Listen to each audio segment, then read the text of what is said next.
मार्च 2004। जम्मू कश्मीर के शोपियां जिले में बर्फ से ढकी पहाड़ियों के बीच जंगल के किनारे बना एक लकड़ी का छोटा सा घर पूरी तरह खामोशी में डूबा हुआ था। बाहर बर्फीली हवा चल रही थी। बाहर मिट्टी के चूल्हे पर कहवा बन रहा था। उसी चूल्हे के पास एक जवान लड़का खड़ा था, जिसके कंधे पर AK-47 लटकी हुई थी। लंबी दाढ़ी, कंधों तक आते बाल और बिल्कुल शांत चेहरा। उसका नाम था इफ्तिखार भट्ट। घर के अंदर चारपाई पर 2 आदमी बैठे थे। ये कोई आम लोग नहीं थे, बल्कि साउथ कश्मीर में आतंक का सबसे बड़ा नाम बन चुके हिजबुल मुजाहिदीन के 2 खूंखार कमांडर थे, अबू तुरारा और अबू सब्जार। दोनों आपस में धीमी आवाज में बात कर रहे थे, लेकिन उनकी नजर बार बार इफ्तिखार भट्ट की तरफ जा रही थी। इफ्तिखार की असामान्य शांति उन्हें बेचैन कर रही थी। सिर्फ 2 हफ्ते पहले ही इफ्तिखार उनके पास आया था और उसने बताया था कि 3 साल पहले इंडियन आर्मी ने उसके बड़े भाई को एक एनकाउंटर में मार दिया था। तभी से वो बदले की आग में जल रहा था और भारतीय सेना से बदला लेना चाहता था। इफ्तिखार ने आर्मी के काफिले पर हमले का इतना सटीक प्लान उनके सामने रखा था कि दोनों कमांडर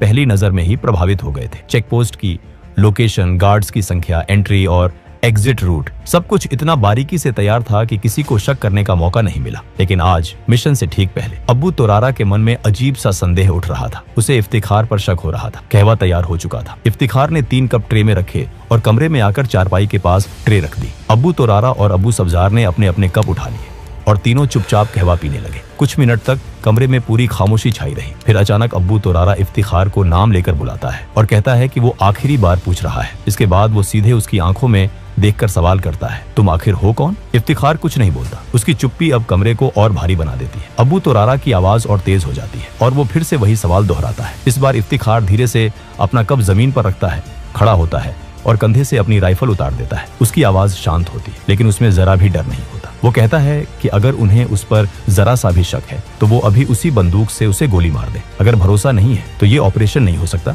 और उससे बेहतर है कि वो उसे यही मार डाले। अबू तुरारा AK-47 इफ्तिखार पर तान देता है। कुछ सेकंड तक कमरे में कोई कुछ नहीं बोलता। अबू सब्जार अबू तुरारा की तरफ देखता है और दोनों की आंखें मिलती हैं। तुरारा हल्के से सिर हिला देता है। इसके बाद अबू सब्जार अपनी AK-47 नीचे कर लेता है। दोनों फिर से अपने अपने कप उठाते हैं। उसी पल पिस्तौल लोड होने की आवाज गूंजती है। अगले ही पल 2 गोलियों की आवाज उस छोटे से कमरे को हिला देती। इफ्तिखार अपने कपड़ों के अंदर छुपी 9 mm पिस्टल निकाल चुका था। पहली गोली अबू तुरारा के सिर में जाती है और दूसरी गोली अबू सब्जार के सिर में। दोनों खूंखार जमीन पर गिर पड़ते हैं। कुछ ही सेकंड में साउथ कश्मीर के 2 सबसे बड़े आतंकियों की कहानी हमेशा के लिए खत्म हो जाती है। इसके बाद इफ्तिखार पिस्टल नीचे रखता है और अपना अधूरा कहवा पीने लगता है, जैसे वहां कुछ हुआ ही ना हो। लेकिन दोस्तों, ये कोई आपसी झगड़ा नहीं था और ना ही किसी आतंकवादी संगठन के भीतर की गद्दारी। ये था इंडियन आर्मी का एक बेहद साहसी अंडरकवर ऑपरेशन। इफ्तिखार भट्ट असल में कोई आतंकी नहीं था, बल्कि 1 पैरा स्पेशल फोर्स का जाबाज कमांडो मेजर मोहित शर्मा था। यहीं से शुरू होती है एक ऐसी कहानी जो एक मिडिल क्लास परिवार से निकलकर देश के सबसे बड़े वीरों में शामिल होने तक जाती है। और आगे हम जानेंगे कि आखिर कौन थे मेजर मोहित शर्मा और कैसे उन्होंने अपने जुनून और हौसले से इतिहास रच दिया। 13 जनवरी 1978 को हरियाणा में जन्मे मोहित शर्मा के पिता राजेंद्र शर्मा पंजाब नेशनल बैंक में अधिकारी थे और मां सुशीला शर्मा दिल्ली जल बोर्ड में काम करती थी। घर का माहौल अनुशासन और पढ़ाई से भरा हुआ था। मोहित अपने बड़े भाई मधुर शर्मा के बेहद करीब थे। उम्र में सिर्फ 13 महीने का फर्क था, लेकिन सोच में दोनों बिल्कुल अलग थे। माता पिता चाहते थे कि दोनों बेटे इंजीनियर बने और एक सुरक्षित जिंदगी जिए, लेकिन मधुर शर्मा का सपना था एयर फोर्स में जाना। वो NDA की तैयारी करते हैं, लेकिन सिलेक्ट नहीं हो पाता। माता पिता की इच्छा के अनुसार मधुर इंजीनियरिंग में चले जाते हैं, लेकिन सेना का सपना घर के छोटे बेटे मोहित शर्मा के मन में बैठ जाता है। स्कूल के दिनों से ही मोहित शर्मा पढ़ाई में अच्छे थे, लेकिन उनके भीतर कुछ अलग था। 1995 में दिल्ली पब्लिक स्कूल गाजियाबाद से 12वीं पास करने के बाद परिवार के दबाव में उन्होंने महाराष्ट्र के श्री संत Gajanan Maharaj college of engineering में एडमिशन ले ली। बाहर से सब कुछ नॉर्मल लग रहा था, लेकिन हॉस्टल के उस कमरे में बैठा मोहित शर्मा हर दिन एक अलग ही जंग लड़ रहा था। जब बाकी छात्र इंजीनियरिंग की असाइनमेंट्स में व्यस्त रहते, तब मोहित NDA के सवाल हल करते, करंट अफेयर्स पढ़ते और खुद को शारीरिक और मानसिक रूप से सेना के लिए तैयार करते। मोहित ने NDA का एग्जाम दिया, लेकिन कई हफ्तों तक कोई रिजल्ट नहीं आया। उन्हें बेचैनी होने लगी। दरअसल रिजल्ट उनके घर पहुंच चुका था, लेकिन माता पिता ने जानबूझकर छुपा लिया था। उन्हें डर था कि अगर मोहित को पता चल गया तो वो इंजीनियरिंग छोड़कर फौज में चला जाएगा। लेकिन फिर मोहित शर्मा ने खुद UPSC के ऑफिस में फोन किया और अपना रोल नंबर बताया। जवाब सुनते ही उनके रोंगटे खड़े हो गए। उनका नाम मेरिट लिस्ट में था और SSB इंटरव्यू का कॉल लेटर घर भेजा जा चुका था। मोहित ने एक पल भी नहीं सोचा, वो सीधे भोपाल SSB इंटरव्यू के लिए निकल पड़े। जब माता पिता को पता चला तो उन्होंने बहुत समझाने की कोशिश की, लेकिन मोहित साफ कह चुके थे या तो इंडियन आर्मी या फिर कुछ नहीं। बेटे के जुनून के आगे माता पिता को झुकना पड़ा। इंटरव्यू क्लियर हो गया, लेकिन असली मुश्किल अभी बाकी थी। मेडिकल में मोहित का वजन कट ऑफ से 6 किलो कम था और उसे बढ़ाने के लिए सिर्फ 4 हफ्ते का समय था। यहीं से मोहित की जिंदगी में उनकी माँ का सबसे बड़ा योगदान शुरू होता है। जो माँ पहले उनके फैसले के खिलाफ थी,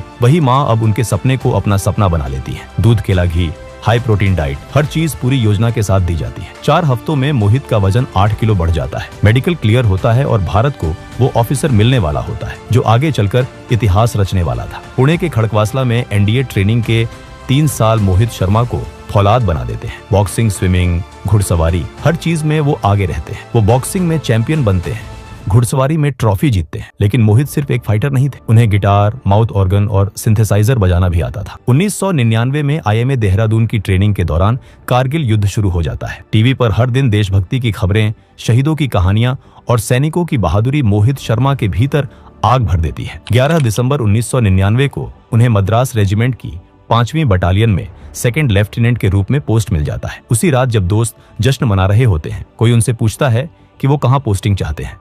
मोहित बिना सोचे जवाब देते हैं, वहां जहां असली लड़ाई हो, जहां आतंकियों से आमना सामना हो। 2000 में उनकी पोस्टिंग जम्मू कश्मीर के पुंछ राजौरी सेक्टर में 38 राष्ट्रीय राइफल्स के साथ होती है। यहीं पहली बार उन्हें पैरा एसएफ के कमांडोज के साथ काम करने का मौका मिलता है। उनकी बहादुरी, उनका जज्बा और उनका तरीका मोहित को अंदर तक हिला गया। तभी उन्होंने ठान लिया कि एक दिन वो भी पैरा एसएफ का हिस्सा बनेंगे। काउंटर इंसर्जेंसी ऑपरेशन के दौरान मोहित शर्मा ने जिस साहस और समझदारी के साथ काम किया, उसने उनके सीनियर अधिकारियों को भी प्रभावित कर दिया। उनकी बहादुरी और नेतृत्व क्षमता के लिए साल 2002 में उन्हें chief of army staff commendation medal से सम्मानित किया गया। जून 2003 में उन्होंने पैरा फोर्सेस के बेहद कठिन और थकाने वाले सिलेक्शन प्रोसेस को सफलतापूर्वक पार कर लिया और 1 पैरा स्पेशल फोर्सेस का हिस्सा बन गए। उनके बेहतरीन प्रदर्शन को देखते हुए दिसंबर 2003 में उन्हें कैप्टन के पद पर प्रमोट कर दिया गया। इसी समय कश्मीर घाटी में हालात तेजी से बिगड़ रहे थे। आतंकवाद एक भयानक रूप ले चुका था। हिजबुल मुजाहिदीन जैसे आतंकी संगठन स्थानीय युवाओं को बहला फुसलाकर और धार्मिक कट्टरता का सहारा लेकर अपनी ओर खींच रहे थे। इस पूरे नेटवर्क के पीछे अब्बू सब्जार और अब्बू तोरारा जैसे खूंखार कमांडर थे। ये आतंकी आम नागरिकों के बीच अपनी पहचान छुपाए रखते थे, जिससे भारतीय सेना के लिए सटीक इंटेलिजेंस जुटाना बेहद मुश्किल हो गया था। इन्हीं हालात को देखते हुए सेना को एक ऐसे सैनिक की जरूरत थी जो आतंकियों के बीच घुल मिल सके, उनका भरोसा जीत सके और अंदर से पूरे नेटवर्क को तोड़ सके। इंटेलिजेंस यूनिट को इस खतरनाक भूमिका के लिए कैप्टन मोहित शर्मा से बेहतर कोई नहीं लगा। मोहित शर्मा ने बिना हिचकिचाए इस मिशन के लिए हामी भर दी। प्लान बनाई गई कि उन्हें एक नई पहचान दी जाएगी और उनका नाम इफ्तेखार भट्ट होगा। इस नई पहचान के साथ उन्हें हिजबुल मुजाहिदीन के कमांडरों अब्बू सब्जार और अब्बू तोरारा तक पहुंचना था। भरोसा जीतने के लिए उन्होंने एक दर्द भरी कहानी गढ़ी कि 3 साल पहले भारतीय सेना ने उनके भाई को एक एनकाउंटर में मार दिया था और अब वो बदला लेना चाहते हैं। मोहित शर्मा ने खुद को पूरी तरह एक कश्मीरी के रूप में ढाल लिया। उन्होंने दाढ़ी और बाल बढ़ाए, कश्मीरी पोशाक पहननी शुरू की, डोगरी और उर्दू सीखी, कुरान की आयतें याद की और नियमित रूप से मस्जिद जाने लगे। इफ्तेखार भट्ट बनकर वो कश्मीर की गलियों में घूमते, स्थानीय लोगों से बातचीत करते और अपने भाई की मौत का दर्द शेयर करते। करीब 2 महीने तक वो शोपियां और आसपास के गांवों में एक आम कश्मीरी की तरह रहे। धीरे धीरे वो हिजबुल के लोगों की नजर में आ गए। उन्हें लगा कि इफ्तेखार के अंदर भारतीय सेना के लिए जो नफरत है वो उनके मकसद के लिए बेहद उपयोगी हो सकती है। आखिरकार मार्च 2004 में इफ्तेखार भट्ट उर्फ कैप्टन मोहित शर्मा की मुलाकात अब्बू सब्जार और अब्बू तोरारा से करवाई गई। उन्होंने वही कहानी दोहराई और एक आर्मी चेक पोस्ट पर हमले का प्लान दिखाई, जिसमें पेट्रोल मूवमेंट और गुप्त पहाड़ी रास्तों के नक्शे भी शामिल थे। उनकी तैयारी और आत्मविश्वास ने आतंकियों को पूरी तरह यकीन दिला दिया। उन्हें लगा कि ये लड़का उनके लिए एक बड़ा हथियार बन सकता है। वो दोनों आतंकी मोहित शर्मा को अपने सबसे सुरक्षित ठिकाने पर ले जाते हैं। ये वही जगह थी जहां से बैठकर वो भारत के खिलाफ बड़ी साजिशें रचते थे। अगले 2 हफ्तों तक मोहित शर्मा उन्हीं आतंकियों के साथ रहते हैं। इस दौरान आतंकी उन्हें ट्रेनिंग देते हैं, हथियारों के इस्तेमाल के तरीके समझाते हैं और अपने मूवमेंट,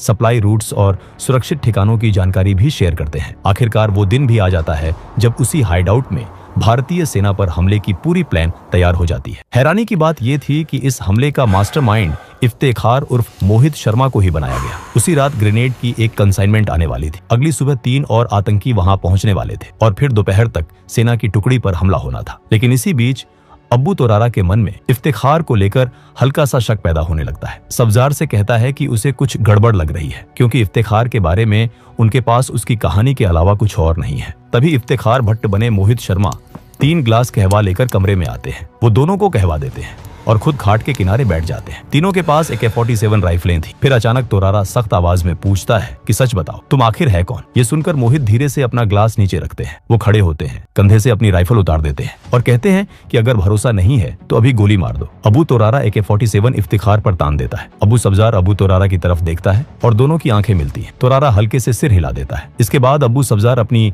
AK-47 नीचे कर लेता है, लेकिन मोहित समझ चुके थे कि अब एक पल की भी देरी जानलेवा हो सकती है। उसी क्षण वो अपने कपड़ों के अंदर छिपी 9mm पिस्तौल निकालते हैं और पलक झपकते ही दोनों आतंकियों को सिर में गोली मार देते हैं। इसके बाद मोहित शर्मा बैठ जाते हैं और बचा हुआ कहवा ऐसे पीते हैं जैसे वहां कुछ हुआ ही न हो। जिस मिशन के लिए उन्होंने महीनों मेहनत की थी वो सफल हो चुका था। उन्होंने न सिर्फ हिजबुल मुजाहिदीन के 2 सबसे बड़े कमांडरों को खत्म किया था, बल्कि उनकी अहम जानकारियां भी भारतीय सेना तक पहुंचा दी थी, जिससे संगठन की कमर टूट गई। अगली सुबह इफ्तिखार भट्ट फिर से मेजर मोहित शर्मा बन चुके थे। वो बेस कैंप लौटते हैं। 2004 में इसी अद्भुत साहस के लिए उन्हें सेना मेडल से सम्मानित किया गया। नवंबर 2004 में उनकी शादी ऋषिमा शर्मा से हुई। दिसंबर 2005 में उन्हें मेजर के पद पर प्रमोट किया गया और अक्टूबर 2008 में हालात बिगड़ने पर उन्हें फिर कश्मीर बुला लिया गया, जहां अगले कई महीनों तक वो बर्फीले पहाड़ों में आतंकियों की तलाश में जुटे रहे। 20 मार्च 2009 की शाम कुपवाड़ा में अपने बेस पर मौजूद मेजर मोहित शर्मा अपनी टीम के साथ अगले ऑपरेशन की तैयारी कर रहे थे। तभी सेक्टर कमांडर का एक अर्जेंट कॉल आया। उन्होंने बताया कि LOC पार करके कुछ ट्रेन आतंकी हापुड़ा के घने जंगलों में घुस चुके हैं। ये खबर सुनते ही मेजर मोहित शर्मा ने बिना एक पल गवाए अपनी टीम को तैयार होने का ऑर्डर दिया। अगली सुबह 21 मार्च को टीम उन जंगलों में दाखिल हुई। ये सिर्फ जंगल नहीं थे, बल्कि आतंकियों का गढ़। चारों तरफ बर्फ से ढके रास्ते, घनी झाड़ियां और बर्फीली हवाएं, हर कदम पर खतरा था। मेजर मोहित ने टीम को 3 टुकड़ियों में बांटा और बर्फ पर बने पैरों के निशानों का पीछा शुरू किया। कुछ ही दूरी पर पहुंचते ही आतंकियों ने अचानक फायरिंग शुरू कर दी। वो पहले से घात लगाए बैठे थे और जंगल से 3 दिशाओं से हमला कर रहे थे। उनके पास AK-47 राइफलें थीं और इलाके के सटीक नक्शे भी। स्थिति भांपते ही मेजर मोहित ने साथियों को कवर लेने और पीछे हटने का ऑर्डर दिया। जब एक हवलदार ने उनसे खुद कवर में आने को कहा तो मोहित ने साफ कहा, पहले तुम जाओ, मैं बाद में आऊंगा। मोहित खुले में रहकर आतंकियों पर फायरिंग करते रहे ताकि उनकी टीम सुरक्षित पोजीशन ले सके। इसी दौरान एक गोली उनके हाथ में लगी। उन्होंने तुरंत कपड़े से घाव बांधा और फिर से फायरिंग शुरू कर दी। थोड़ी देर बाद लांस नायक सुभाष MGL से फायरिंग कर रहे थे, तभी वो भी घायल हो गए। हालात को देखते हुए मेजर मोहित खुद आ गया है और MGL संभालकर आतंकियों पर ताबड़तोड़ फायर किया। 4 आतंकी वहीं ढेर हो गए। जब मेजर मोहित अपनी टीम की ओर लौट रहे थे, तभी एक और गोली उनके सीने के बाएं हिस्से में लगी, जहां बुलेट प्रूफ जैकेट का कवर नहीं था। खून बहने लगा, लेकिन उन्होंने साथियों से कहा, कुछ नहीं हुआ है, फायरिंग जारी रखो, हम स्पेशल फोर्स में इसी काम के लिए हैं। गंभीर रूप से घायल होने के बावजूद वो पेड़ का सहारा लेकर लगातार फायर करते रहे और अपने साथियों को दुश्मन की सीधी मार से बचाते रहे। ऊंचाई पर मौजूद तीसरी टुकड़ी भी फायरिंग में शामिल हो चुकी थी। मेजर मोहित रेडियो पर बार बार कहते रहे, फायरिंग रुकनी नहीं चाहिए। धीरे धीरे उनकी आवाज कमजोर पड़ती गई। ज्यादा खून बहने से शरीर जवाब देने लगा, लेकिन आंखें आखिरी दम तक खुली रही। बेस कैंप को जब संदेश मिला कि मेजर मोहित घायल हैं और हिल नहीं पा रहे, तो किसी को यकीन नहीं हुआ। घने जंगलों में लड़ते हुए मेजर मोहित शर्मा मात्र 31 साल की उम्र में वीरगति को प्राप्त हो चुके थे। ये ऑपरेशन 5 दिन तक चला। इस दौरान 8 भारतीय जवान शहीद हुए, लेकिन उनसे पहले 17 आतंकियों को मार गिराया गया। मेजर मोहित शर्मा आज हमारे बीच नहीं है, लेकिन उनकी कहानी हर जवान के भीतर जोश भरती है। उनके अद्भुत साहस और बलिदान के लिए उन्हें मरणोपरांत देश का सर्वोच्च वीरता पुरस्कार अशोक चक्र से सम्मानित किया गया। गाजियाबाद में उनके नाम पर मेट्रो स्टेशन, सड़क और भव्य प्रतिमा आज भी ये याद दिलाती है कि हम चैन की नींद इसलिए सो पाते हैं क्योंकि मेजर मोहित शर्मा जैसे वीर अपनी पूरी जिंदगी देश पर न्योछावर कर देते हैं। दोस्तों, अगर हमारा ये वीडियो पसंद आया हो तो वीडियो को एक लाइक जरूर करें और कमेंट कर बताएगा कि आपको अगला वीडियो किस टॉपिक पर चाहिए। जय हिंद।